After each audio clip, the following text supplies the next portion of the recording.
What's up, YouTube? Chad here with our beer review to BJCP specs.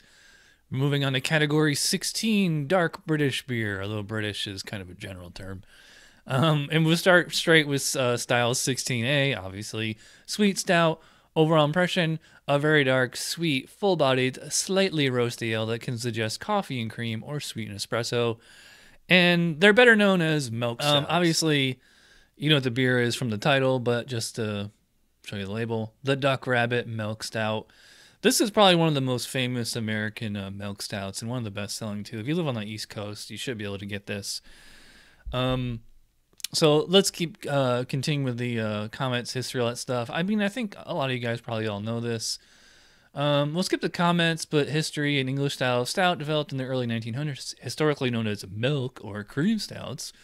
Legally, this designation is no longer permitted in England, but is acceptable elsewhere. That's why it says milk stout right on the label there.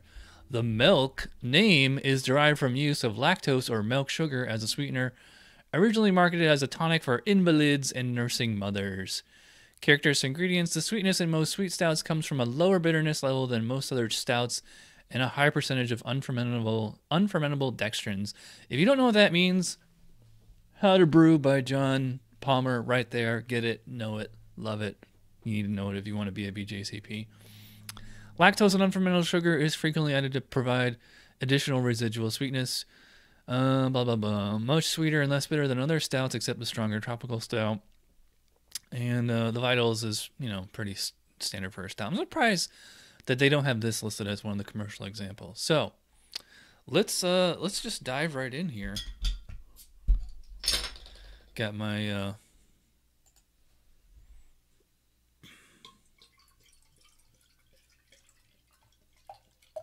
well, when I was pouring it, like, it didn't sound like it was very highly carbonated. It didn't give me much head there, but let's go right straight to the aroma. Well, it's very sweet smelling. Has, like, if you're a homebrewer and you've ever made a milk stout, you know what lactose sugar smells like, and this definitely smells like it. I mean, it's kind of similar to milk chocolate, which is probably where they get the milk from in the milk chocolate name. So yeah, so like milk chocolate candy, I don't know if it goes as far as to say like a shake or something like that, but it does have plenty of roasted malt in there. It's nothing in like the smell. There's nothing about it that's like making me think it's like super, super roasty or anything.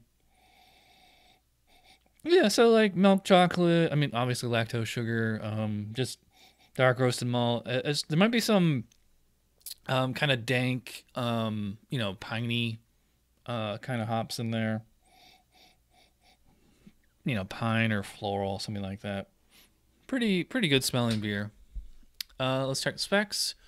Aroma: mild roasted grain aroma, true. Sometimes with coffee and or chocolate notes. I wouldn't say coffee, but definitely chocolate. An impression of cream-like sweetness often exists, true. Fruitiness can be low to moderately high. I don't really get fruitiness. Diacetyl low to none. Don't get any diacetyl. Hop aroma low to none with floral or earthy notes. Yeah, so low hop aroma. I'm gonna go. It's good, but it's not great. I'm gonna go 9 on that.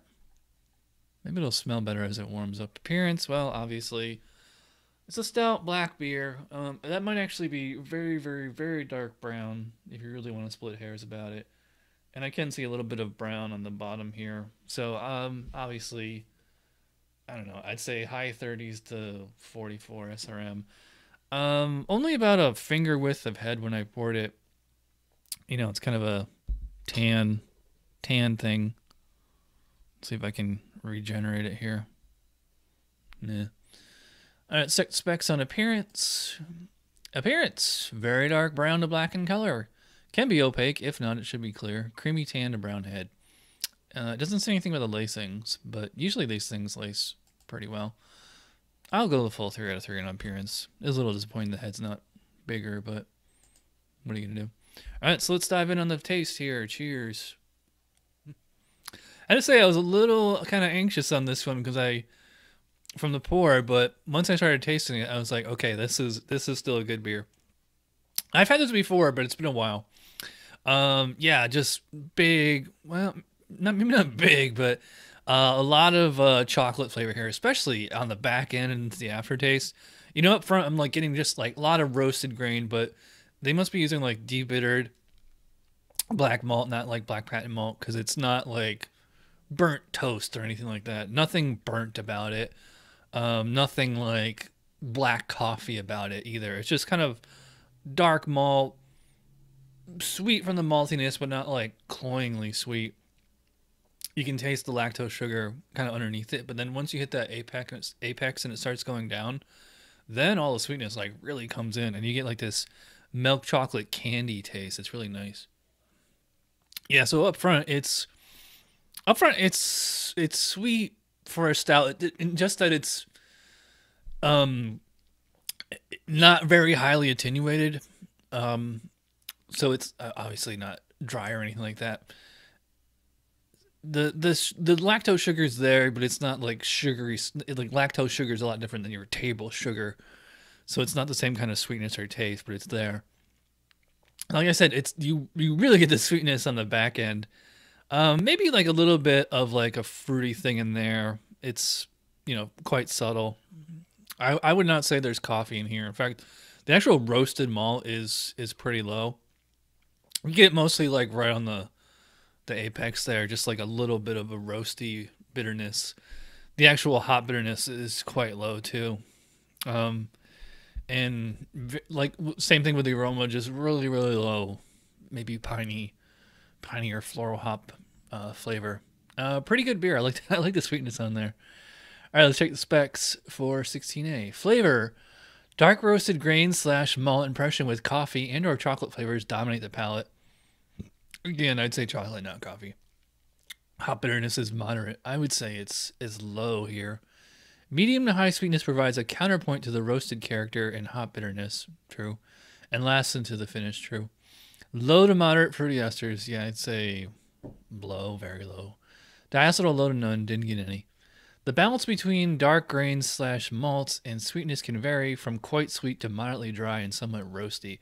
I'm not sure. Why would you want a sweet stout if it was dry? I'm going to say 18. I know that's really high, but I mean, considering I could still go 19 or 20. I mean, you want a milk stout, this is what you get. Mouthfeel, I'd probably put it at only about medium body. And I mean, you saw from the carbonation there, it's quite low. I'd say medium low carbonation. It's actually a tad bit watery. Very smooth. It's not Guinness like velvety or like coffee creamer cream kind of texture, but again, like it's, you know, very, very smooth. Has a little bit of a chocolate aftertaste. So, you know, just tiny little bit of a, you know, chocolate roasty aftertaste. You know, it's very, very drinkable for sure. Totally. Let's check the specs on mouthfeel. Medium full to full bodied and creamy. Low to moderate carbonation. All right, that makes sense. High residual sweetness from unfermented sugars enhances the full tasting mouthfeel. I think it's just a little undercarbonated because the body isn't quite as full and chewy as it should be. I'm gonna kind of penalize it for that. I'm gonna go 3. Yeah, 40 out of 50 for the Duck Rabbit Milk Stout. This particular bottle isn't the absolute best representation of it, but you know, if you can get it fresh on tap, which I actually have had, and it's definitely a much better beer. But yeah, so American Milk Stout, this one is probably one of the best ones. All right, so thanks for watching. I will see you guys next time. Cheers.